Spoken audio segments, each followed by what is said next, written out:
Run Pure Sports, Friday night happy hour. I'm JT Hayes. 6 games in the NBA. And once again, we are gifted with a challenge. No late swap tonight on DraftKings. Very, very exciting. I'm here with AP and DraftKings. You can see a little bit of the sun poking in through the window here. That's because the days are getting a little bit longer. And you know what that means. It's almost baseball season. Mm-hmm. So hop into our Discord. Hop in and check out what we've got going. We have perhaps a few surprises coming for you during baseball season. DC will be probably front and center almost every day. Boynton, myself, all the guys, Big T, JSU, AP, going to be doing a lot of baseball. And, of course, JBC, Bryce, Stats is going to have some awesome stuff for us. So join us at runpuresports.com. AP, it's Friday. It's almost spring. I mean, the ground has to be almost near thawing in Nebraska. How's your week going? Yeah, it's going well. I feel like I haven't been on a Friday in a while. At least what, 2 or 3? Yeah, a couple weeks now. So it feels great to be back with the fellas, breaking down a Friday slate, no late swap. Obviously, a lot of really interesting discussion points. I'm a fan of no late swap on certain days. If I have nothing going on, like no child obligations, swimming, dance, all that stuff. Don't have to take kids point A to point B throughout the night. I love no late swap. I love late swap. If they do have stuff going on, I obviously prefer no late swap. So beggars can't be choosers. Tonight we get no late swap, and it's one of those slates that, man, it's just the later games. We're going to talk about it. The later games I absolutely love, and there's a lot of Q tags that we might not get news for. So it's going to be interesting breaking it down with you guys. But yeah, things are good. JT feels great looking at this beautiful face right here in front of me, and it's going to be a good night. DC, it's Friday. We've got no late swap. I appreciate the compliments, of course. By the way, there's Quinn. There's Quinn chilling out back there. You can see Pooh. They're here to take in the show. DC, how are you doing? I couldn't be better, man. It's like you said, it's baseball season. I had my first big main event NFBC draft last night. Was gifted the #1 pick, so Mr. Ronald Acuna, come on down. So that's exciting. I'm headed to Vegas next week to do some more live drafting with that kind of crew. And nice sunny day here in Denver, Colorado, and man. It's spring's coming, baseball, Masters, college basketball tournament, all that good stuff. So really fun time of the sports calendar. Honestly, my favorite, my very favorite time of the sports year. Actually, start of NFL football season might be close, but the first month of baseball is my favorite DFS time of year. Digging into all these players, preparing for these big season-long drafts. And every year, I'm just more prepared, I feel like, than almost everybody else for the start, especially the start of baseball season, knowing which pitchers that nobody's ever heard of that are 5K that we can take advantage of. I've got a long list of them, and I'm very, very pumped for that. And then, of course, basketball. I like what they're doing with the no late swap thing, where it seems like they're confining it to just Fridays, right? Which I think is, for one, the perfect day to do it. More people going out want to do stuff on a Friday night.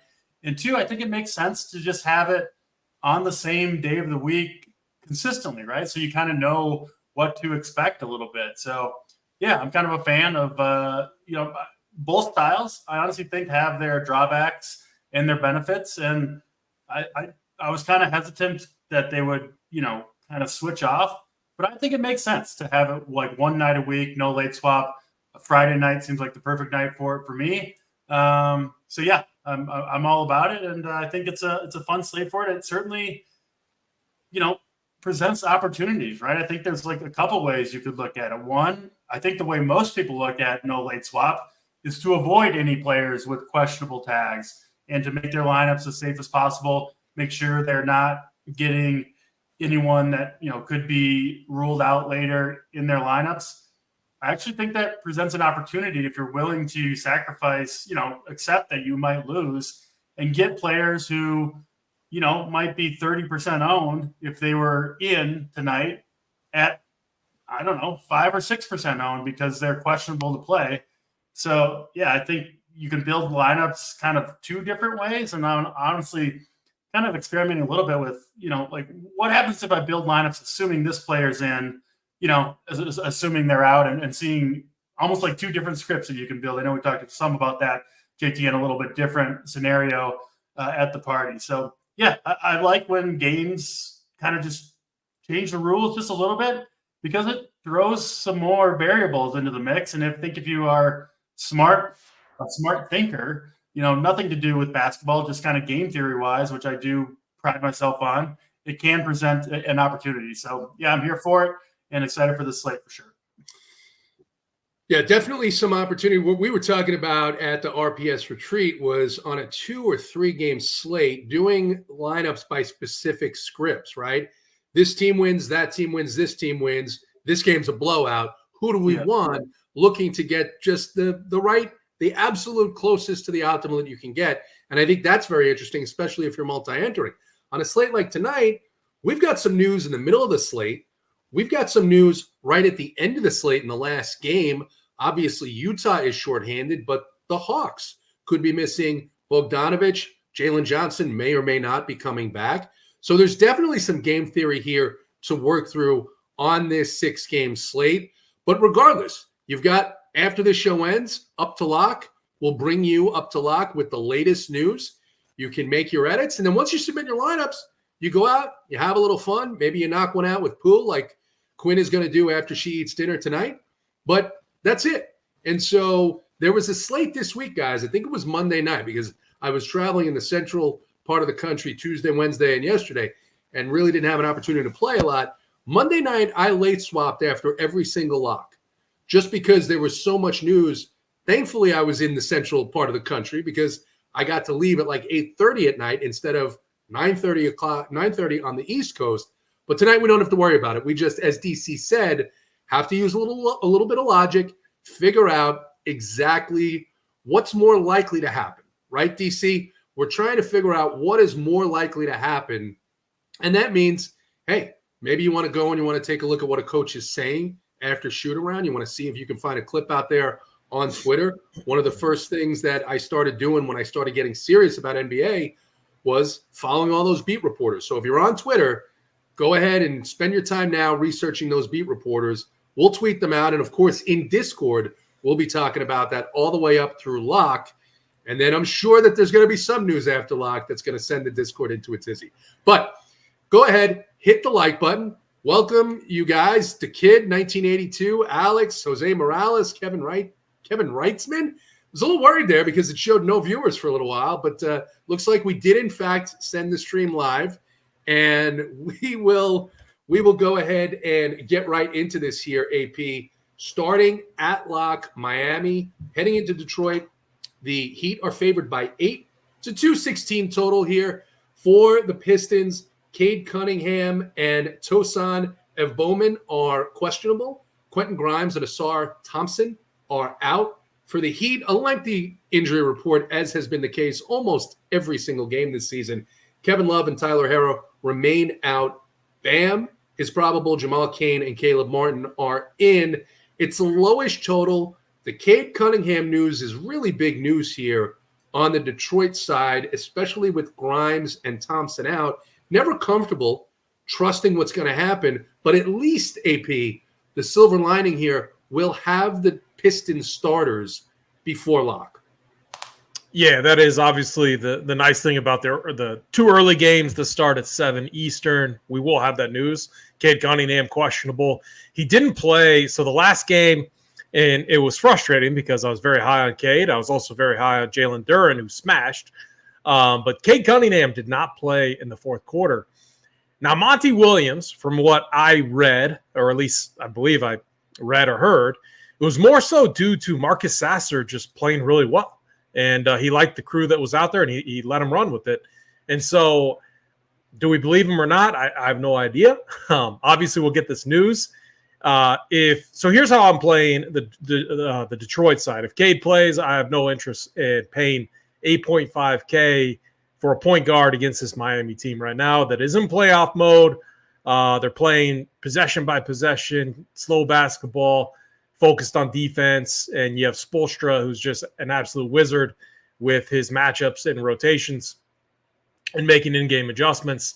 But if Cade's out, yeah, Marcus Sasser, 3.7K, he becomes the best value on the slate. You lock him in, you move on. And I think a lot of people will do that, especially since there's no late swap. So I think what happens is in that type of scenario, a Marcus Sasser is going to get a lot more ownership than what he normally would.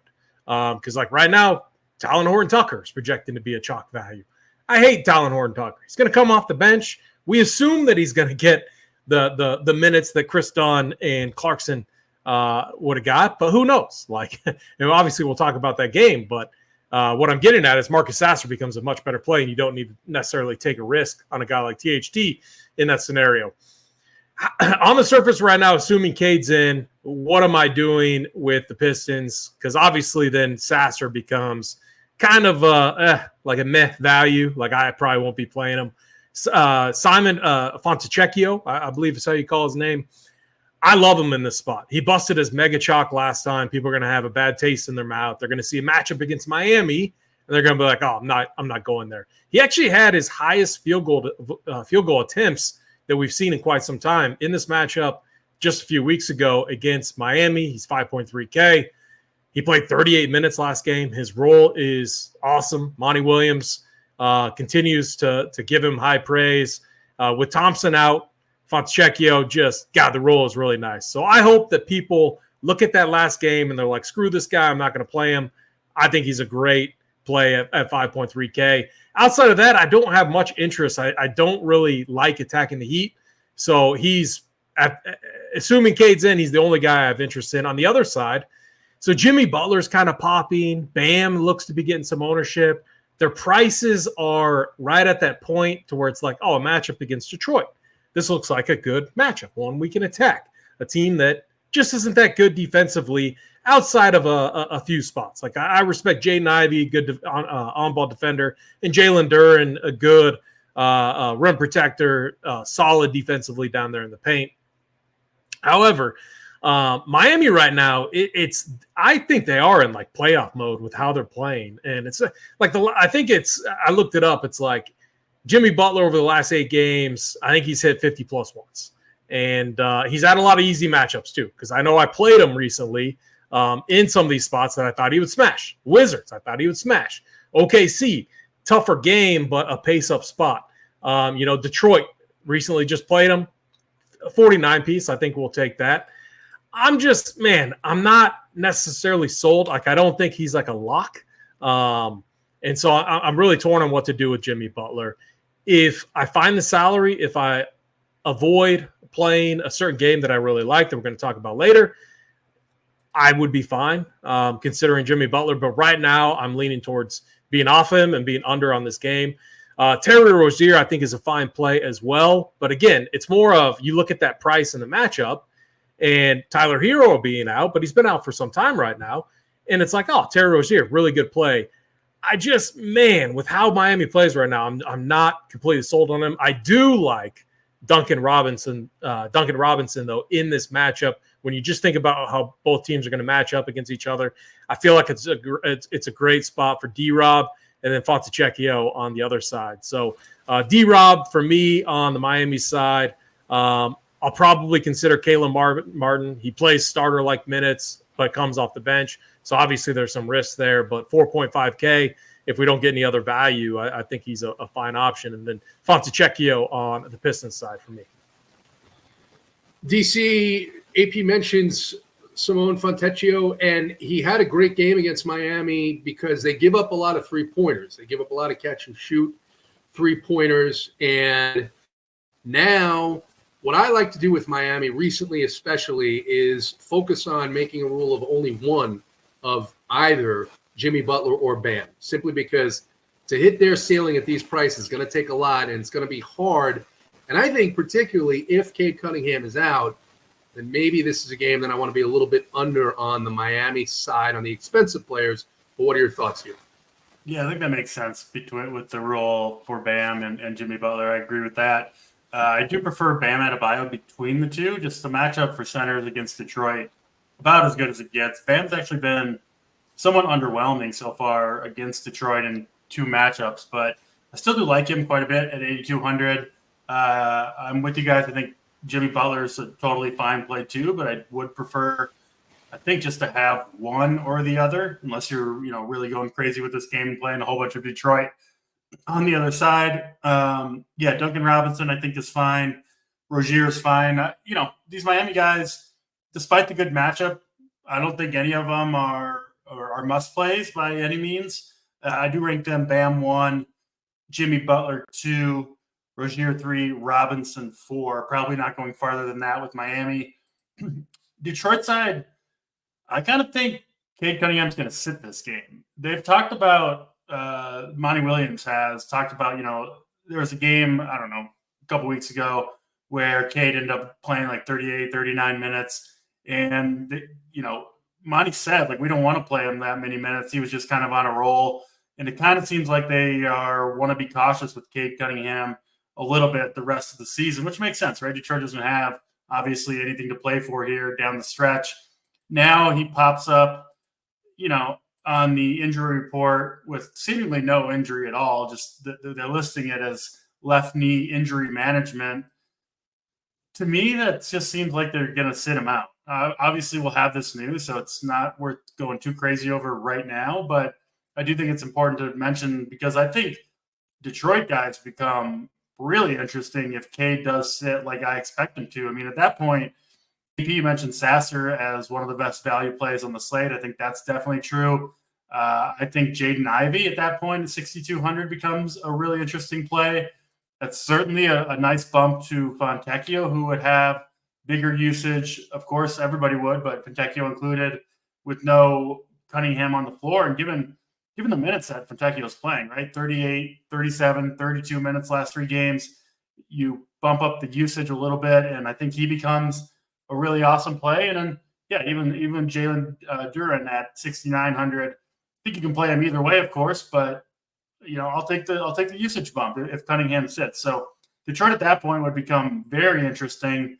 And like I said, I do kind of expect that to be the case. Obviously, just a guess, and of course we'll have the information anyway. But I would really, really like the Detroit guys, because they're still missing Grimes, missing Asir Thompson. There's just outside of Cunningham, he's taking up a lot of usage on this team right now. And the guys that are left are cheap enough where I think you could play potentially 3 or 4 Detroit guys if Cunningham sits. If Cunningham plays, these guys become way, way less interesting across the board.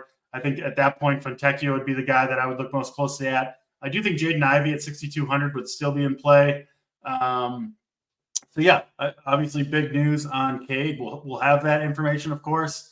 But as of now, I'm kind of hoping to play multiple Detroit pieces in this first game of the night. Arch Stanton wants to talk about pronunciation. Yeah, I got it. Listen, I got to tell Mangone how to pronounce every guy in the NBA every show we do. So I got it. Fontecchio. He's got it right. All right. Thank you, Arch Stanton, for your phonetic brilliance. And King Efkin Dash is here, and he says Miami versus Detroit barbecue chicken alert. So something going on that maybe he can explain to us and expound upon while he's hitting the like button. The next game is also going to happen right at lock. It is Phoenix and Charlotte.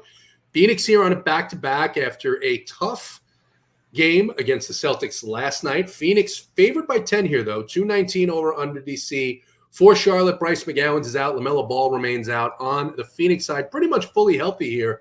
Eric Gordon probable. Josh Okogie is questionable. We know all about the matchup for Joseph Nurkic here against the Charlotte Hornets. But what else might you be interested in this game? Going to me? Or no, yeah. DC.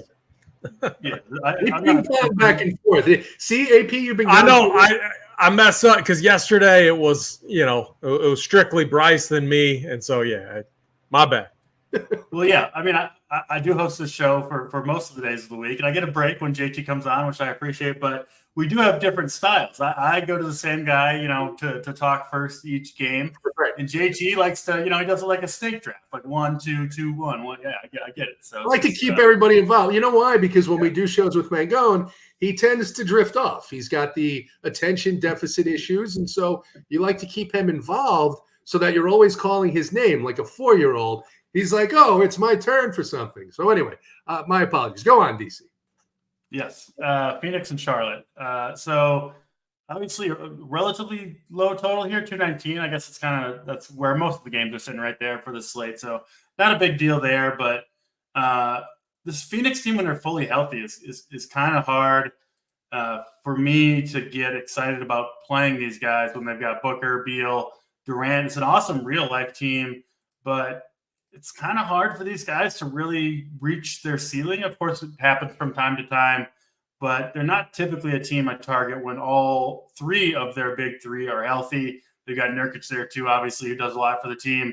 And Charlotte has really slowed down the pace, obviously, from losing LaMelo Ball, but then also Terry Rozier just not playing at the same clip that they were earlier in the season. So I'm mostly off of Phoenix. And with Trey Mann back in the fold, I mean, I think for me, at least, it takes Micic completely out of play, makes me less excited about Brandon Miller.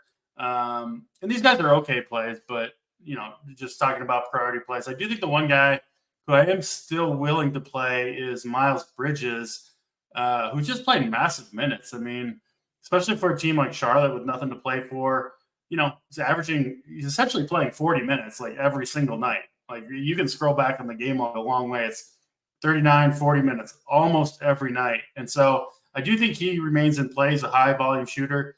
He's just a really good fantasy player in general. I don't hate the matchup. Obviously there's some risk of foul trouble, I guess, going up against Kevin Durant, but he isn't really a guy who ever gets in foul trouble either. So Miles Bridges is the guy I'm looking at from Charlotte. My favorite play on Phoenix would be Devin Booker, but I think I just prefer some spends later on, obviously, that we'll talk about specifically in that Spurs Nuggets game. Wembanyama and Jokic, very expensive, hard to get into, huge studs on the slate, especially, honestly, the value on the slate doesn't look great unless we get the Cunningham being out news. So I'm not inclined to spend on the Phoenix guys. My favorite play in this game, as I said, is Miles Bridges, but I'll be lower on this game, I think, overall than the field will be. AP, Phoenix on a back-to-back heading into Charlotte, a team that is really waiting for the end of the season. What are your thoughts? Yeah, Suns on a back-to-back, but obviously coming off a loss against Boston. Boston is just an absolute animal right now. We'll see if they can keep it going in the playoffs. But man, they look very, very good. I thought the Suns looked good last night too. I think like what we talked about yesterday, DC, just the Suns team, when they're all healthy, they do have a puncher's chance. Obviously, it didn't happen last night, but they're very, very competitive. I think Bradley Beal's been good. He's a guy I've been very hard on, because he's always hurt. And that's, again, when they get into the playoffs, that's going to be a huge risk. But I like his role from like a floor perspective. And when you look at price, 6,900, I mean, Bradley Beal's been he's been, semi-paying off that price tag, not absolutely nuking, but like from a cash perspective, he's been getting it done. But DC said it really, really well. When this team is healthy, they're hard to play. It's a lot of mouths to feed. A couple things, though. Matchup-wise, a great one for Yusuf Nurkic. Nurkic, maybe it's recency bias, but he was everywhere yesterday against Boston. Played 30 minutes, grabbed, 20 boards. It's going to be another great matchup for him from a rebounding perspective. He was dishing out dimes as well, and he was getting putbacks when they were open. So Nurkic also, so these two teams played back in December. I think he only played like 27 minutes, something like that, put up just under like 50 DK points. So the matchup is really great for Yusuf Nurkic. I still want to save my center spot for later on in the slate. But again, if you want to target this game, I do think Nurkic is in play. Just keep in mind the risks. Like from a rotation and minutes standpoint, he's not getting 35 plus on a nightly basis. He rarely gets 30. So you need him to be highly efficient with the minutes that he gets. But the matchup is definitely favorable. So on the Sun side, if I had to consider a couple players, it would probably be, Beal and Nurkic. I think it's another great spot where you could set a rule, like a one max rule, or put Devin Booker and Kevin Durant in a group and say one max between them. You rarely see both Devin Booker and Kevin Durant go off in the same night. So I think that's a fair rule to apply. The Hornets side is fun. Like the Hornets have nothing to play for. They're trying to build chemistry though. Clifford is playing these guys, playing a tight rotation, a DFS friendly rotation. And a couple things here. So Brandon Miller, 7,100. I think he's an awesome play. I mean, he's basically their point guard right now. And then Miles Bridges. I think DC said it very well. I always have him as a tournament play. Now, I don't like this matchup for him individually, against Kevin Durant. But again, 8,800 for a guy that's going to chuck when he's out there and he's playing heavy minutes right now. I think he's a fine tournament option. My favorite play on the Hornets side, now it could change. Like if we get Cade ruled out and maybe like if some other value opened up, like if James Harden got ruled out before initial lock, my stance might change a little bit. But Alexei Pokusevsky, I probably butchered that name. We'll call him Poku. That's what we all call him. Finally entered the rotation over JT Thor. JT Thor was a DNP along with Nick Smith. So you have Poku in there now with Davis Bertans, who, look, I mean, we all make the joke. It's more of a bit. The thing about Bertans is, when he's like pulling up from the logo, hitting those threes, a dude that just looks like he should be playing rec ball. It's fun to watch. He just isn't panning out. But Poku, Clifford had awesome things to say about him. I think this rotation continues. He played 38 minutes off the bench against Memphis. 28 minutes. It was actually 26 minutes off the bench against Memphis. I think they go right back to him. He's been very good. Obviously, they're trying to build chemistry. They're trying to develop. And so Poku, 3,800 is my favorite play on the Hornets side from a value perspective, assuming that whole rotation holds true. Obviously, there's risk there. I mean, who knows what these coaches do? They could go back to JT Thor, but that experiment has been tried and tested, and it just hasn't worked. I think they keep running Poku out there, and I wouldn't be surprised if he ended up getting more and more minutes, and maybe we saw Bertans kind of get a lesser role here in favor of Poku. So 3,800 on DraftKings. He's going to be my favorite value on the Hornets side. And again, the early window here, I think both these games are fine. I'm not like prioritizing anyone on either side unless we get Cade Cunningham out. So that would obviously, we'd prioritize Sasser like we talked about. But as far as this game goes, Nurkic in tournaments, and then I do have a ton of interest in Poku. I gotta say, I kind of overlooked him. He's not projecting well, but I don't think people maybe like they missed that. They missed maybe Clifford's comments, but he had a lot of positive things to say. I missed it. So yeah, it would make sense that other people did. And he came over from OKC, right? Where let's be honest, OKC is like they've got a loaded roster. It's hard to get minutes on that team. Makes sense on this Charlotte team. Listen, they played. I think they had the exact same guys available for this game that they did in their last game. They played an 8-man rotation. It was fairly close throughout, right? Yeah. They ended up winning that game by 12 points. And like you said, he got 26 minutes. I mean, JT Thor, you don't have to watch this guy long to know he has no place on an NBA basketball court. He just doesn't. Poku at least has some talent, right? I think the problem with him is just makes too many mistakes. He's not going to ever crack the rotation for the Thunder. They let him go. I think I'm going to join you on the Poku train, AP. I like this call. It's risky for sure, but they'll probably go back to the same 8-man rotation that they used last game, right? There's no reason that they won it. They won the game. I think at least originally or coming into the game, I would be pretty surprised just looking at the rotation from last game, seeing it's the same guys available, seeing that Poku played well. They won the game. I would be pretty surprised if he didn't check in, at least get a chance to play well And so, yeah, I do like that call. He's a good point per minute guy who can, he's like, I don't know, a little bit like a Jonathan Isaac type, right? He can fill up the box score in multiple ways, defensively included. So, yeah, I do like that Poku call. Just a handful of games left, and as you guys mentioned, the Hornets picking up Aleksej Pokusevski from the Thunder. Need to see what they have in him. Maybe they have a diamond in the rough. When he got the opportunity to play for the Thunder, he generally did well. So perhaps that's something that we see here again in this matchup. And perhaps, like you mentioned, AP, the Suns coming off of a loss in Boston, even though they're on a back-to-back, maybe they come out hot and put this game away a little bit more quickly. The other thing about Davis Bertans, he just doesn't miss. That is the thing about Davis Bertans. But we will move on here. AJ Worse, there is no late swap this evening on DraftKings because they're fucking with the players. No, they're trying out a little experiment, seeing which things people like more than others. And so that's all it is. But we'll move on to the next game. 7:30 in the Eastern time slot. Orlando heading into Toronto. Orlando favored by 8.5, a 217 total. The Raptors going to be without DJ Carton and RJ Barrett after that terrible tragedy this week. Gary Trent questionable. Garrett Temple is in. And AP, a fully healthy Orlando team. It's a great matchup against the Raptors, but it could go in so many different directions here. What are your thoughts on the Raptors and the Magic? Yeah, the Orlando Magic, definitely one of the more frustrating teams from a rotation standpoint. Traditionally playing like a 10-man standard rotation, which makes it really tough.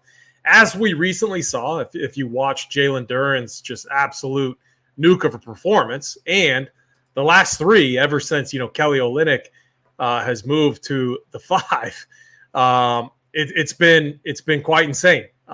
We've seen absolute monster performances. So Jalen Duren, 61 fantasy points. Jokic had that night. This was Monday that you're talking about. Hopefully that late swap, hopefully you got onto that game because that game absolutely nuked. Jokic put up a monster number. And then it was DeAndre Ayton, 61 piece. So like centers right now are getting whatever they want against Toronto. Like, I mean, Jalen Duren basically did whatever he wanted. He was all over. It made him look like Shaquille O'Neal, like Prime Shaq. And the problem is, who's it going to be from the Magic? They're still running like, they have Wendell Carter Jr., but it's not like he's locked into 30-plus minutes. I mean, just pull up the game logs. He's hit 31 minutes once out of his last, 8 games. So, there's some risk there. Could he get it done in his 25 minutes that are allotted to him? I mean, yeah, it's a great matchup, but you're still paying $5.5K for that. Jonathan Isaac, 3,700. Again, Jonathan Isaac, I think he was projecting really well. This is one reason why I like the Poku play, because I think Jonathan Isaac's going to play no more than 18 minutes. I don't think he's played any more than that at all this season. The matchup is really good, but there's a lot of risk with him. The last time I played him, he got hurt, and they handle him with kid gloves, and rightfully so because he's constantly hurt. So that's why I like the Poku play over him. But he is in my pool. I think he's an option, mainly due to how easy this matchup is. And then you obviously have Mo Wagner too, that kind of factors into the mix as well. But he's constantly in foul trouble, and the minutes again are all over the map. So the Magic are just a tough team to play right now. You also have another piece back in Gary Harris. I mean, the only two guys I trust from a minute standpoint are Franz Wagner and Paolo Banchero. But again, I just like that. That's what this rotation is built around. And but paying 8.9K for Banchero, I don't know. I don't trust it. I am, despite the good matchup, I find myself under on the Magic tonight, which I hate because I love targeting the Raptors right now. I hope they take care of business. I hope they play 14 players, and I hope I don't have to worry about any individually pieces here absolutely nuking. So that's what I'm doing with the Magic. On the Raptors side, it's tough. Their price is up. I'm not playing Kelly Olynyk in this matchup at 7K. I like point guards against this Magic team. It's the one flowchart spot that's been pretty consistent. But 8.6K for Emmanuel Quickley when, you could pay a little bit more for DeJounte Murray later on. You could pay a little bit less for Jamal Murray against the Spurs. I can't pay that tag in this matchup for Quickly. Even though I like him, I love his role right now. It's a matchup-based thing for me. The Orlando Magic play very slow, so I just can't get there. I'm going to be off the Raptors side unless we get some crazy news before lock, and this is going to be a game that I'm very under on tonight. DC, we've got a big rotation here on the Magic side. Great matchup, but again, you're not sure, is it going to be Wendell Carter Jr. or Mo Wagner, or is it going to be Isaac that in his 18-minute smashes here? Probably makes sense to not play more than maybe one member of the Magic. I think 2 max, but what are your thoughts here on the Raptors and the Magic? Yeah, AP nailed the big thing going up against Toronto right now. So Kelly Olynyk, he's a very, very skilled offensive player. He's shooting 40% from 3. He can pass the ball better than almost any other center in the league. He can score. He's awesome offensively. The reason why he doesn't always get minutes is because he can't defend, right? I mean, if you just look at the guy, he's getting a little long in the tooth. It makes sense. Of course, he can't compete with young, athletic, big centers. And we've seen, who do we see? You said DeAndre Ayton. You said Jalen Duren. I mean, of course, Kelly Olynyk can't compete with those guys. And I think, defensively at least. And I think, the Orlando centers, I mean, if the theory is, and I think that this is the correct theory, that it's Olynyk himself that is allowing the centers to absolutely crush against the Raptors, give me the guy who's going to play the minutes right off the bat, at least for the first rotation, and then to start the second half directly against him. And that's Wendell Carter Jr. is 5,500. I know the minutes have been a little bit all over the place. He's honestly not someone that I play a ton of. When the Magic have, they got 4 centers, right? Goga won't play, but Jonathan Isaac, Mo Wagner. But I'll take the $5,500 Wendell Carter Jr. I think he can kind of get what he wants offensively against Olynyk. I think he's a pretty fun play at that price tag.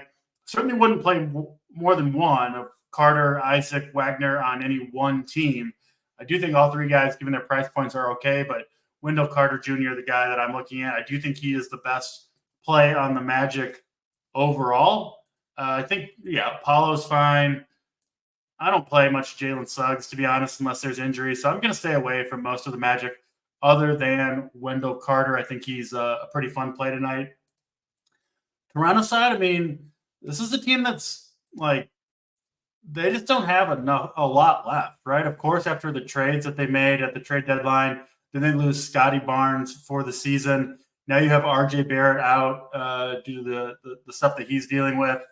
And it's got to be Emmanuel Quickly, right? And frankly, Quickly hasn't had that many chances in his career to play in a role like this one. But it does seem like when he's had this chance, in these last 2, 3, 4, 5 games, I mean, look what the fantasy production, 48, 44, 63, 40, 48, right? It's game after game with this guy. I think he's kind of, to some extent, relishing the opportunity to be a true lead guard. They just don't have much else. It bears out in the stats. If you look at, time of possession, how often he has the ball, passes made, potential assists, all that stuff, he's operating as a true lead guard. We know he can score. I don't love the matchup against Jalen Suggs, but point guards have actually done okay, as AP mentioned, against the Magic in general. So I think Quickly, assuming he is lower owned, which I think that is the case. I wouldn't want to play him as chalk, but I'm seeing him maybe just below 10%. I think Quickly at 8,600 is a decent play. I think he's got a pretty good shot at 50 fantasy points, honestly, in this game. So he's my favorite play. Actually, Olynyk himself would be number 2 for me. I don't think I'm going beyond that for Toronto. And like AP said, I'm not going crazy with this game, but I do think there are a few good plays, namely Wendell Carter Jr. on Orlando, Quickly, and Olynyk on the Raptors side of the ball. All right, Memphis Doug wants everybody to run pure and hit the like button. What we want to do is move on to the next game. The Clippers heading into New Orleans. The the New Orleans Pelicans favored by 6.5, 219 total. Clippers on a back-to-back here. And there's some news here. James Harden is questionable. Paul George and Kawhi Leonard will play. And then for the Pelicans, Cody Zeller is going to play. This isn't the most exciting matchup. I mean, even with James Harden out, I guess you're going to look to the presumed starter for him, DC. What are your thoughts here, Clips and the Pelicans? Yes, so we did see last night, obviously, James Harden sat, which, I would assume that there's a decent chance he sits again. If he had to sit last night with the same injury, I mean, and if he sits, we saw Bones Highland. I mean, he just completely broke the slate at, what was he, 4K flat, I think, last night. He's all the way up to 4,300 after putting 51 fantasy points on the Chicago Bulls. This is one where, you might have to decide it's worth it to roll the dice on a guy like Bones Highland. The nice thing is he has been playing the backup minutes behind Harden, even when he's not in the starting lineup. So he wouldn't absolutely kill you necessarily if Harden did end up playing.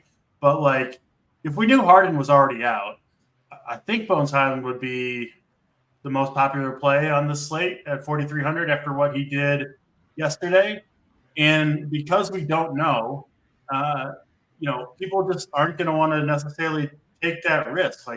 Highland becomes not a very good play, obviously, if Harden is in there. But, yeah, I mean, if you think it's a 50-50 chance that Harden sits, like I said, I think you're getting a massive, massive ownership discount on that proposition. So I do think, even if you're playing one lineup, I think it's a risk worth taking on both Highland, considering I would project him over 30 fantasy points if he's in there without James Harden.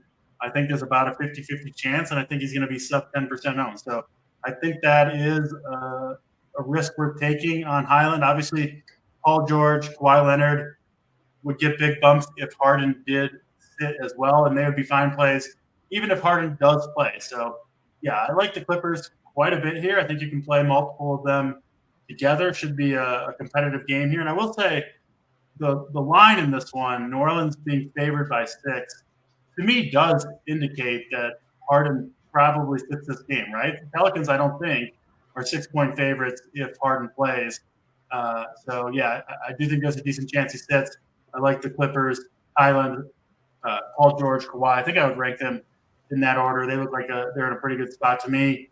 Pelicans, I have a little bit less interest in. I don't play them often when McCollum, Brandon Ingram, and Zion are all healthy, which they are tonight. But they're all reasonable plays.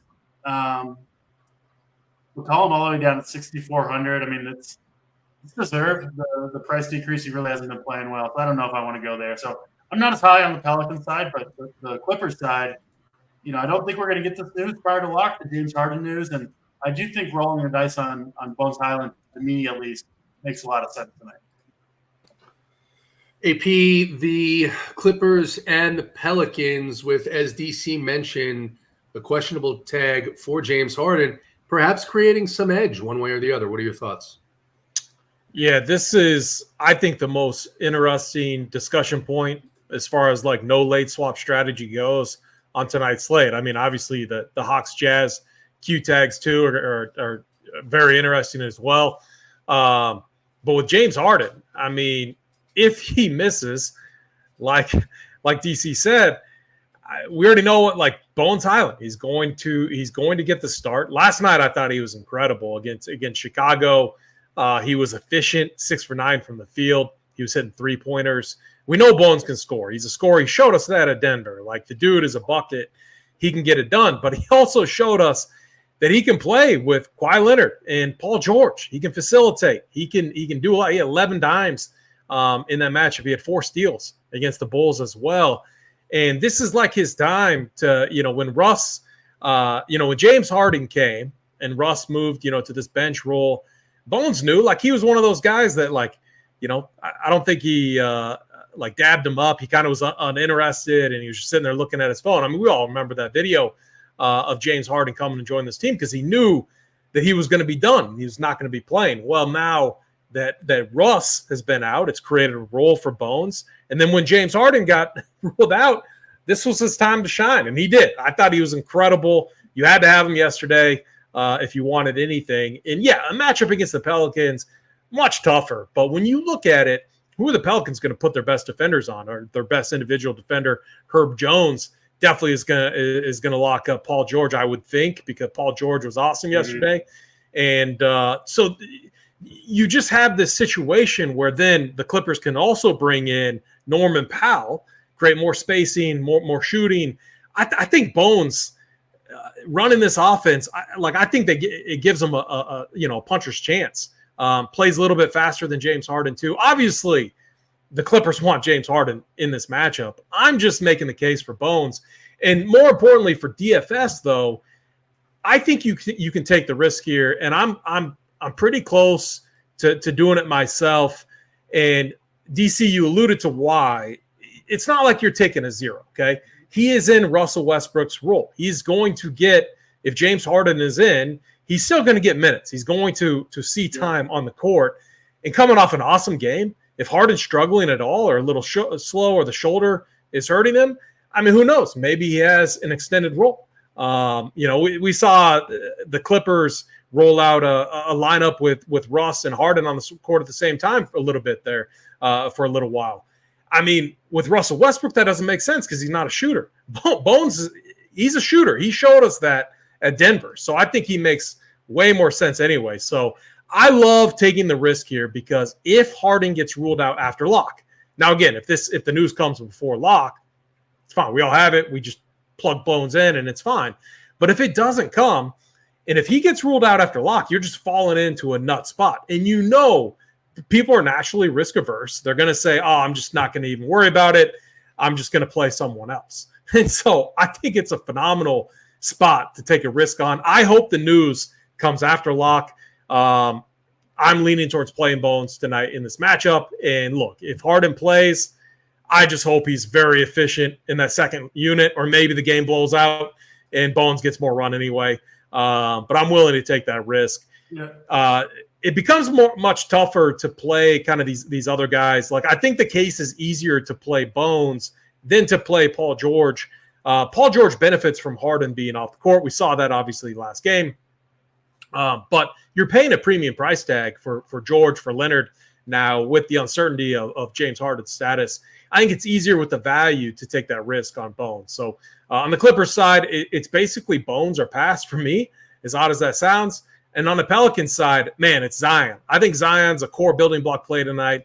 This dude has taken his game to another level. I mean, he's hit like 46 plus, like 4 or 5 games in a row. His usage rate is awesome. Actually, it was insane last game against Cleveland, 36%, 21 field goal attempts. I mean, Zion Williamson has been phenomenal right now. This is an important game. I think the Pelicans are a few games ahead of the Clippers, or no, the Clippers might be a few games ahead. We talked about it yesterday, but this game is obviously very important for both of these teams. The Pelicans, tougher to play when they're healthy, and they're fully healthy right now. But Zion is definitely the piece that I'm fine playing at 8,300. Everyone else, there's some other risk there. Brandon Ingram, I like the matchup, but there's some risk. So really on the Pelican side, it's Zion or pass for me. Real quick on the Bone stuff. I honestly feel like this is one of those situations where the industry is not used to late swap or no late swap, right? We're not used to playing in this format, and kind of what happened with the introduction of late swap.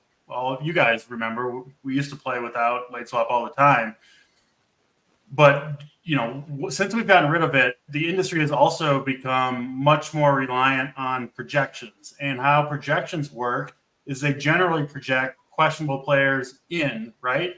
And then take them out if that happens and bump up the players that are needed. The reason I bring this up, they're projecting Harden in. If you project Harden in, Bones Highland is not a good play. That's very clear. He's not a dead play, but he's not a good play. And so people that are just using projections and not really thinking about it, like they're not going to get any Bones Highland at all unless you kind of manually bump him up or think about how it's going to work out. So I think his I actually think he'll have lower ownership tonight than he would, if the rise of projections hadn't really happened. I'll say this too. I'm going to have a lot of Bones Highland. Now that we're kind of talking through the slate, I think I'm going to, jump in the MME streets in that $4 on DraftKings, which I don't normally do, but makes sense to do on this particular slate because I do think there's a different edge on this slate than there normally is. I think Harden is also a good play. Of course, you don't want to play him with Bones Highland. You need to make that rule one or the other. But Harden himself is going to have he would be what? I don't know, 20 or 30% owned or something. I mean, I think he's a pretty reasonable play. Nobody is going to play James Harden and risk the zero. That one's a little different, right? Because if you play Harden and he doesn't play, you're just obviously just dead. Those teams have almost zero chance of even min cashing. But no one wants to take that risk. If you're MMEing, I think it does make some sense to mix in at least a little bit of James Harden as well. If he's in there, I would expect him to kind of be his normal self, and I think this is a perfectly fine spot for him against the Pelicans. So I did want to add that in as well. It's fun. Like I said, I think adding in this extra element of no late swap that people aren't used to, if you think through it, I think you can find a little bit of an edge and try to take advantage of that. The case for Harden, or at least taking that risk with, let's say, 5%, 8% James Harden if you're multi-entering, is that unlike Kawhi Leonard and Paul George and Bones Highland, James Harden did not play 32 to 38 minutes last night. And so with a coach like Ty Lue, who's relatively, he should be concerned about injury, maybe Harden gets a couple of extra minutes here if he's actually able to go. We'll move on to the next game, Denver, and this is a game that I know you guys want to talk about. It's not surprising. It is the Spurs at home. They're hosting the Denver Nuggets. Denver favored by 10.5 points, 223.5 total, and there's some news here, as there always is with the Spurs. For the Spurs, Keldon Johnson is off injury, which is, I guess, nice. Sidi Sissoko is in for tonight's game. Jamari Bouya is questionable, as are David Duke and Raekwon Gray. Chetty Osman is going to miss again, AP. I know how much you like to roster Chetty Osman, but you can't do it tonight unless you want a zero. So what are you going to do with the Nuggets and the Spurs?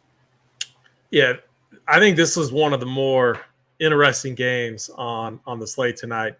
We know the Nuggets, they just have this habit of either one, letting teams back into games. We see it all the time. We saw it against the Jazz most recently when they were at home too. I believe it was in the third quarter, let them run in. And that just gives more minutes to Jamal Murray, Nikola Jokic, obviously. And that's what you want. We saw it on Monday with the Raptors. The Raptors got off to a big lead.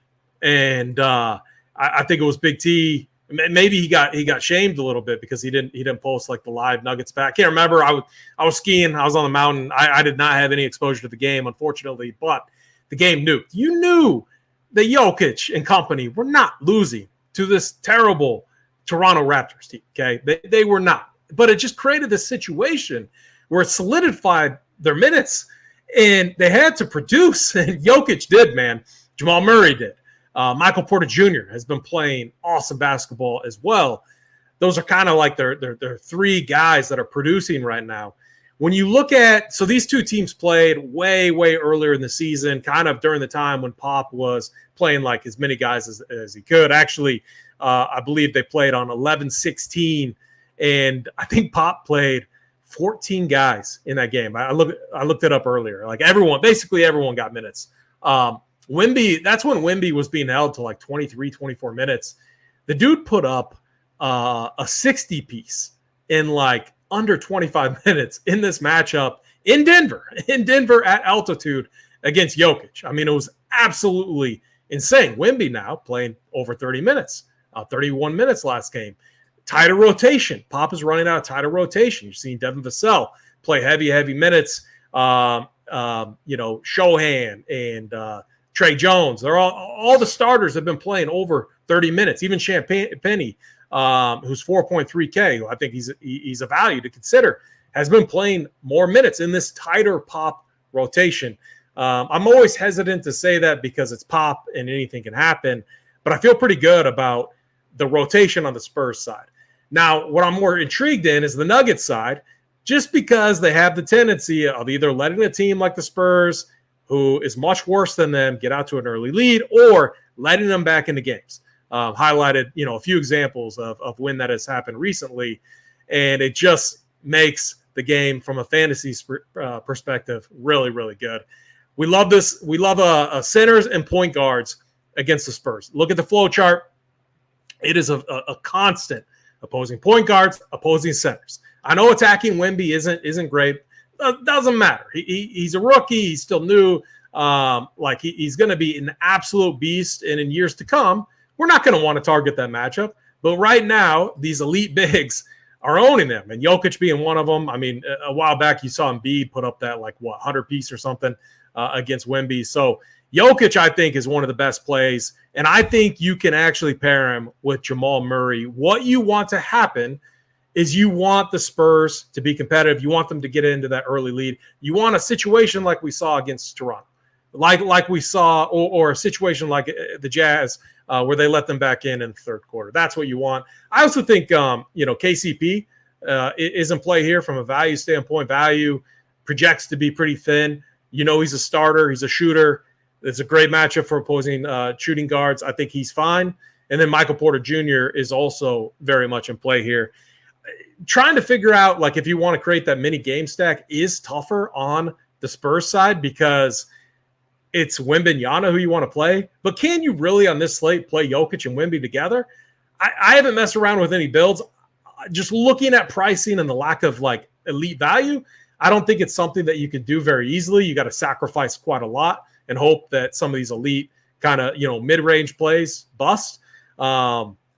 So again, I mean, maybe you could possibly do it, but I'm more interested in the Nuggets side here, and I'm interested in Jokic, Jamal Murray, and Michael Porter Jr. Maybe like Champagny, you just have one run back.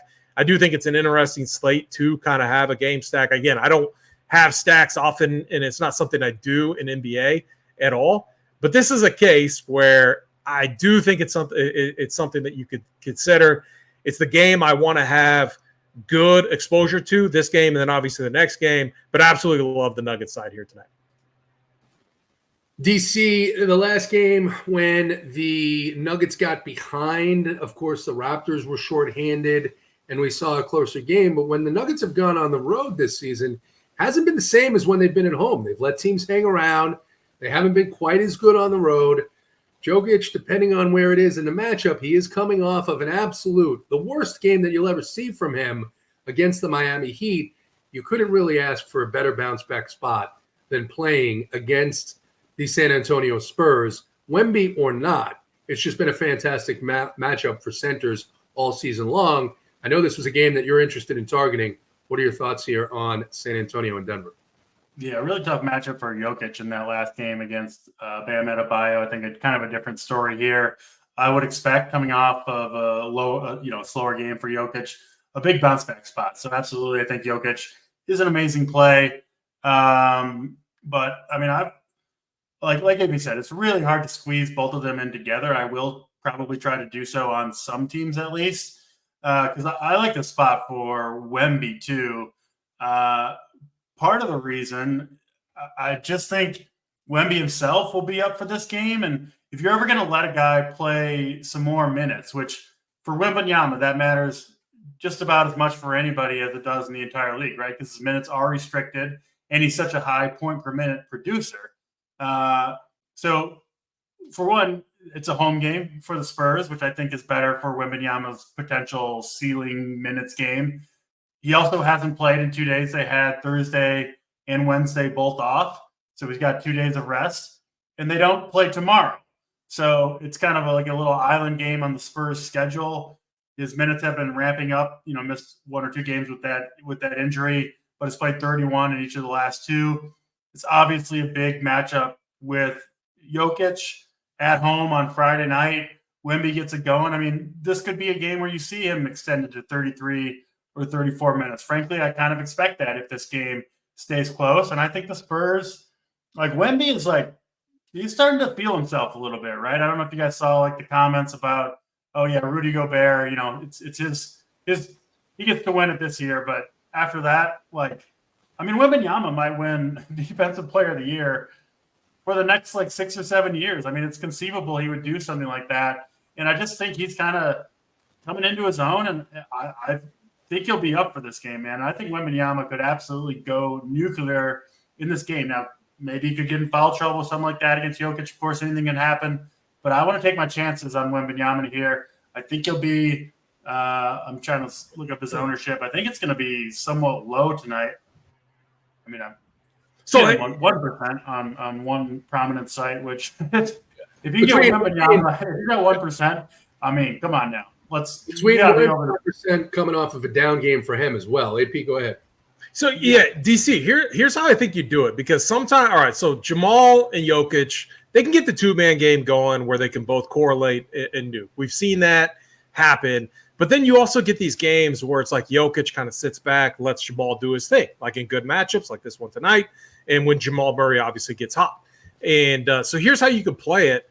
With Michael Porter Jr. playing so well right now, from a raw scoring standpoint, you could like make the case to just pair Jamal Murray and MPJ, kind of attacking the wing there, and then obviously the point guard. And instead of playing Jokic, you play Wemby.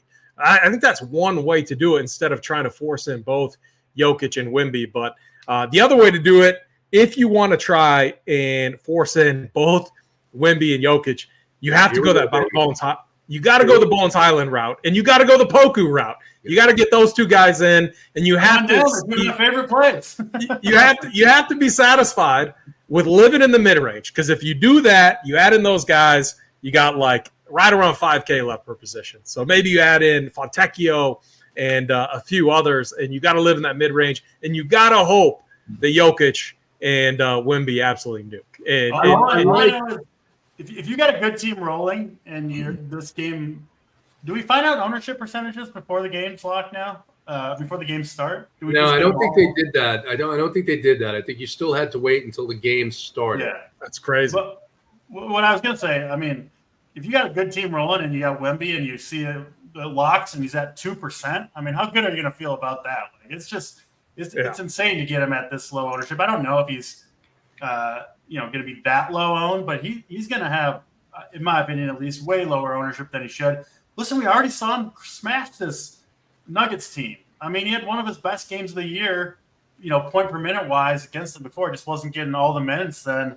So yeah, I mean, I'm in on Wemby, in on Joker, but if I do have to choose between the two, I'll take the it looks like massive ownership discount on Wemby, obviously a little bit cheaper too. And yeah, I think, like Joker, I think he plays to the matchup, right? We saw it last game against Bam Adebayo, where he's got the great individual defender on him. And so he only takes 8 field goal attempts compared to in the last 3 games, 26, 14, and 19. So I think Joker will turn into a facilitator more in this game, not really wanting to go against, I don't know, the best shot blocker since Mutombo, something like that. So I think we'll see Joker passing more, which does make sense for your point, AP. Maybe an Aaron Gordon, Michael Porter Jr., Jamal Murray. Maybe it's those guys getting the open looks on the passes from Joker rather than Joker scoring himself. So, yeah, really interesting game here. But bottom line, it's also a benchmark game. We talked about this the last time the Spurs played the Thunder. I think we did that show together, DC, but we agreed it was a benchmark game. They beat the Thunder at home.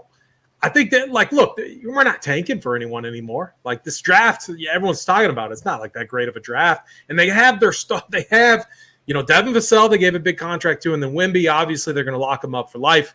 And there's no way he's leaving and playing for another team. Like, you just like the Chiefs with Mahomes, you don't let a player like Wemby leave. So he's going to be a Spur throughout his career unless something crazy happens. Now you're playing the world champs at home, and you played them tight early on in the season, benchmark game off 3 days rest. I'm liking Wemby more and more, and he's going to be virtually he can't get any ownership here at 10-5. So I think might be one of the best plays on this slate tonight.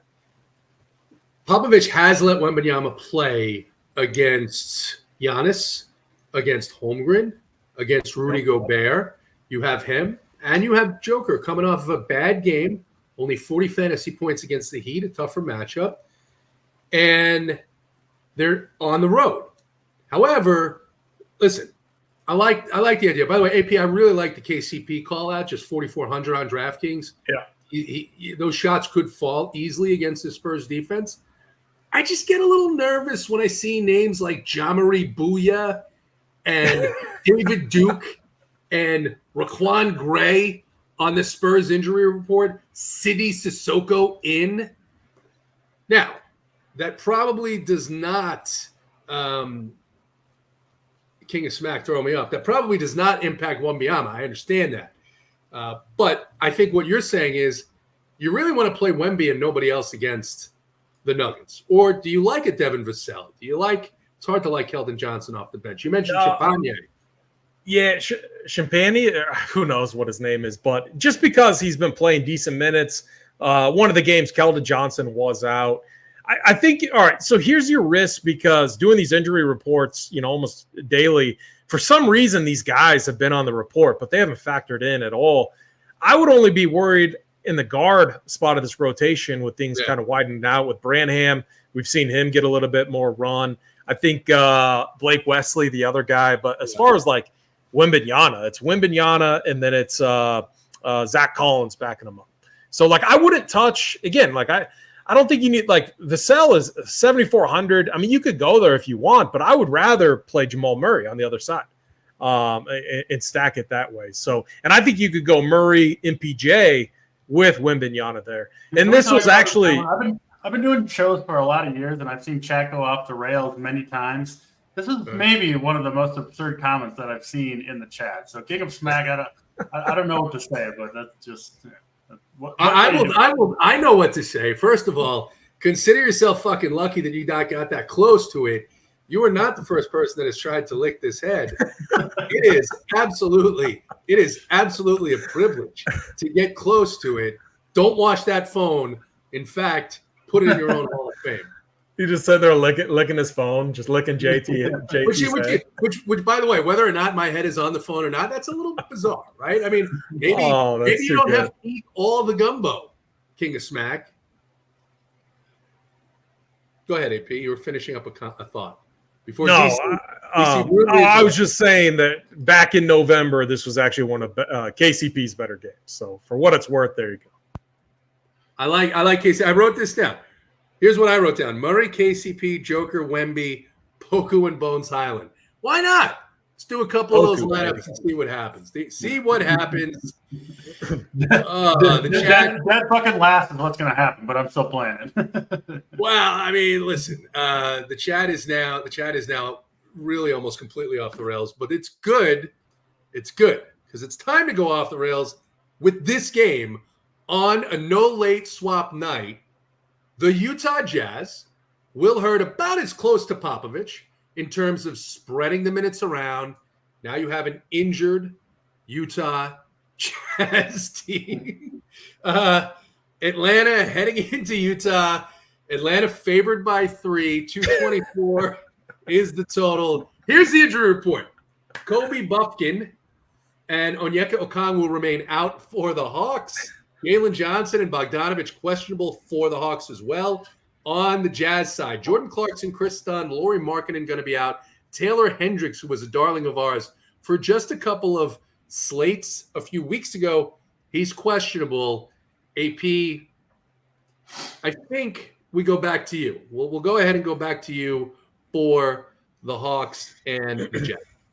So these teams played recently, and it was one that, man, it really frustrated me. I thought John Collins was just in an absolute smash spot. And, injury-wise, it checked so many boxes. The total was like and this was like a matter of weeks ago. Total was like in the 230s. It underwhelmed. I think it was the Jazz put up like 86 points, and the Hawks barely got over 100. I mean, it was a disaster of a game. And so I started digging in a little bit, okay? And when you look at the season pace numbers, Atlanta's going to grade out really well. 105 possessions on average per game, which makes them the third fastest pace team in the league. However, that's with Trae Young. That's with Trae Young in there, and And he's been out for some time now. And so if you look at shorter term metrics, even looking at the last week, they're averaging 95.7 possessions per game, which is really, really, really slow. And so I don't think that you're getting the same pace metrics that we're used to with the current structure of this Atlanta Hawks team. So that's one case against it. And the same thing with the Jazz too. The Jazz early on, especially when they have Clarkson off the bench, who's a positive pace guy. Now with Keontae George running things, you just wonder if slightly you're seeing, these new faces come in. You're not running things as fast. And when you look at the total today, 224 versus what it was a matter of weeks ago, it was like in the upper 230s. And that's a massive, massive change. So while on paper, this game grades out very well, I think there are some risks to it. Obviously, most notable, like the 2 Q tags. So I think Bogdanovich, it's an illness. They're already thin. You got to think that he likely plays. And if he does, and if Jalen Johnson sits, I mean, his offensive usage numbers are really, really strong. DeJounte Murray, obviously, with this role too, with Sadiq Bey out, with Jalen Johnson out, with Trae Young obviously out. I mean, his usage numbers are ridiculous. And he is obviously the guy that I have a core tag play on, 9,500 in a good matchup against the Jazz. I think he's a safe play. You plug him in and you move on. But can you play him and play like a Zion? I mean, if you go that route, you're completely fading Wemby. You're completely fading Jokic. There's no way to make that work. I don't even know if you could make Jamal Murray work. So that's where the slate becomes really interesting, in my opinion. If you fade it, you're going to be unique. You're definitely going to be unique, because I think a lot of people are going to be starting with DeJounte Murray in this game, since we know he's playing and we know the role that he's in is right now is massive, and we know this matchup is on paper really good. I still question kind of the overall pace and environment of this game, and I think the last game was somewhat telling. The thing on the Jazz side too is this rotation is a disaster. I mean, so we have Clarkson out, we have Chris Dunn out, two key rotational pieces that were taking up a lot of minutes. Who knows what they do? Projection sites are assuming that Talon Horton-Tucker is going to assume that workload and is going to inject himself into that role. I just don't think they like him. And it's like anytime this guy is chalk, it seems like he busts. So I'm not convinced. I think the only guy I trust right now is Keontae George. I think his role is really strong. The matchup, though, against this new structured, Trae Young-less Hawks team isn't as good for opposing guards as it is when Trae Young is in there. So I do think there's some risk. Keontae George's price is also up. And then Colin Sexton is the other guy, too, that should, on paper, have a nice role here. But who knows? The Jazz have nothing to play for. They have, Johnny Zhang. They got all these other dudes that they could rotate in. You could see them do some funky stuff tonight. I love this game. I think it's great. I'm not fading it. I'm going to have pieces. But I actually like the Nuggets and Spurs game more. I trust that game more from a rotation standpoint. I think it's going to be an exciting one to watch. And I think we get tight rotations on both sides. Whereas this game, I think there's actually a lot of risk. So it projects well, it grades well. There's a lot of chalk in this game. I'm just not right now trusting it. The ownership in this game, nearly 4 times what the ownership is going to be in that Spurs-Nuggets game with, for the most part, your better superstar players, right? And the Spurs-Nuggets game is just a half point under. It's just a half point under this total, which, as you mentioned, a lot lower from a couple of weeks back. You've got a wild Jazz rotation. On the Hawks side, DC, the prices have pretty much adjusted to these injuries. We talked about DeJounte Murray at 9,500. You're looking at Clint Capella in the low 6s now. Jalen Johnson in the mid 7s if he comes back and plays. And, of course, Bogdanovich is barely playable at his price if he plays. What are your thoughts here on the Hawks and the Jazz? Yeah, it seems like AP and I agreed on almost everything this slate. I guess we'll go diverge a little bit on the Utah guys. I think Utah, I know they're going to be heavily owned, but I think these guys are really, really strong plays. The problem with Utah all season has been they just have too many guys, right? They've got like 5 guys who can play point guard: Chris Dunn, Keontae George, Jordan Clarkson, Colin Sexton, Talen Horton-Tucker. They've got 5 guys who can, if needed, assume kind of a lead ball handler role. Well, now, and this hasn't happened very often to this team. Now two of them are out. No Clarkson, no Dunn. Obviously, Lauri Markkanen is out. Another player who could facilitate and run an offense a little bit, and Kelly Olynyk is traded off the team. And I think, again, it's the Jazz. You don't completely trust it. But I think part of the reason they've been so untrustworthy is due to the nature of their roster of having all these guys. If you have 5 guys who can, lead an offense, of course, sometimes the coach is going to go different directions depending on who's playing well on that particular night. Now that they don't, we know obviously George and Sexton are going to start, but I think it has to be Horton Tucker playing significant minutes in this one. They just don't really have anybody else to go to. So I would be pretty surprised if Horton Tucker doesn't get 25 plus minutes. And if you run the numbers with all these guys off the court, with no Clarkson, with no Chris Dunn, with no Markkanen, Horton Tucker is like a very, very strong point per minute producer. Frankly, a lot of these guys are. So I'm in on Utah. I'm in on Horton Tucker, Sexton, Keontae George. I think Collins and Kessler are decent plays. I don't know if I want to play them together necessarily. I think they're kind of competing for minutes, but I think both guys are very reasonable plays. So I'm in on Utah. I'll probably have 3 Utah guys on, frankly, most teams, starting with the backcourt. I think specifically all of George, Sexton, and Horton Tucker are very strong plays on the slate. But like I said, I do like the other Utah guys as well. And then the Atlanta side is obviously interesting. You have DeJounte Murray, who, he's kind of their whole team at this point, playing huge minutes. I don't think that's going to change anytime soon. I know he's up to 9,500. I know he's hard to fit with other studs, but I think he's definitely a good play. And I guess another bold prediction that's good for a late swap slate. I think Jalen Johnson's going to return this game. I don't know. I missed the first part of what you said, AP, so maybe you went over this.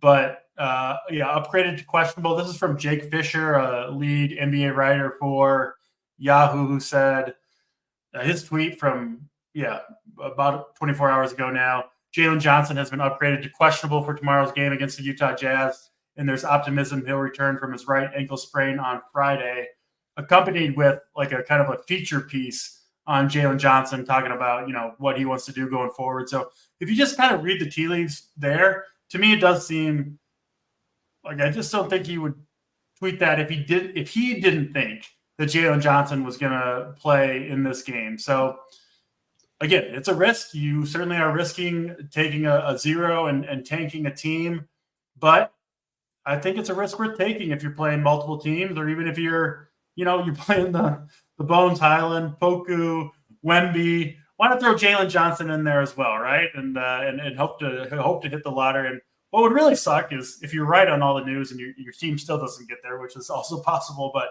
I do think, listen, with Sadiq Bey out, with Bogdanovich questionable, obviously no Trae Young. Like if Jalen Johnson plays in this game, I mean the matchup, like power forwards have killed the Jazz all year long. I know their team's a little bit different now, but I think the matchup is about as good as it gets for Jalen Johnson. I do expect him to play. If I had to guess, I think he's more than 50% likely to play in this game. And so I do think he's worth rolling the dice on. I mean, we've seen plenty of 45, 50-point fantasy games out of Jalen Johnson. They're about as shorthanded as they've ever been. Looks like a good spot for him. If he's in there, like I said, I do kind of expect him to play. So that's another roll of the dice that I'm willing to take on this slate. And, I'm excited for this one. You don't have to go crazy with it. Don't play him on every team, but I do think he's going to be in there, and he does provide maybe a little bit of savings from a guy like DeJounte Murray. Jalen Johnson, fantastic matchup. And the other thing, DC, is Jalen Johnson's not just like a big body who's going to stand under the basket. He's a playmaker. He's shown this year that he's been a playmaker for the Hawks. He would be the number 2 option for the Hawks 100%. after DeJounte Murray. Yep. I mean, you can't ask for much more. He did get 49.5 fantasy points, DraftKings points against the Jazz the last time they played. He was one of the players that popped off. So I like that. I like the John Collins redemption call by Alex. I think that is something to look for here with a shorthanded Utah Jazz team. Perhaps he gets a couple of extra minutes here. That covers the slate, covers all 6 games. It's 6:05. We got to get out of here for the Up to Lock show that's coming up. We'll get you our plays of the day. I'm going to go last today because I want to take my time and figure out exactly who the play is. I'm debating between a couple. I just mentioned 2 of them, DC. Well, let's start with the Mom's Basement play of the day. I want to see where you guys are, and then I'll make my decision. I'm not sure he could stand up in most basements, but we'll go with my guy, Victor Wembanyama, anyway. I think he's going to have a huge game. We talked about the what we expect at least to be really, really low ownership. I think the ceiling's fully intact here, and I think potentially a game where he gets some of his most minutes of the entire year, Friday night at home, rested, island game against the former champs. It all makes sense to me. Victor Wembanyama, the Mom's Basement play of the day. Victor Wembanyama, AP, Mom's Basement play of the day. The Gentleman's play of the day. Lots of options. You talked about a couple of guys that you like. There's a couple of off-the-board options. Which way are you going to go? So I love the Wemby call. Would have been one that I would have definitely highly considered. But to play Wemby on tonight's slate, you're going to need value. There's a lot of questionable value. I like this rotation. I think it holds true. Alexei Pokusevsky, Poku, we'll call him. After butchering that name, 3,800 on DraftKings. Put him in the power forward spot.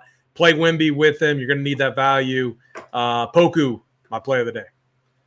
A man called Poku is the Gentleman's play of the day. We do need value. And it's tempting, guys. It's tempting to say Nikola Jokic at just 15% ownership against the Spurs. He's not going to be as highly owned as he should be because of the fact that we don't have a lot of value right now. But I'm not going to do that because I was looking into some things here, and I agree. I agree that this is a very good spot for 6% owned, 4,400, Kentavious Caldwell-Pope. It's not a name that a lot of people are going to play. I think guard's a little tougher, especially if you want to play Jamal Murray. There's not a lot of guys at that lower range. And Kentavious Caldwell-Pope. So Victor Wembanyama, Alexei Pokusevsky, Kentavious Caldwell-Pope. Some cleanup notes here. Cade Cunningham is in. Bam Adebayo is in. Eric Gordon is in. Gary Trent is in. However, we are out. Get in the Discord. Good luck in your contest. And as always, run pure.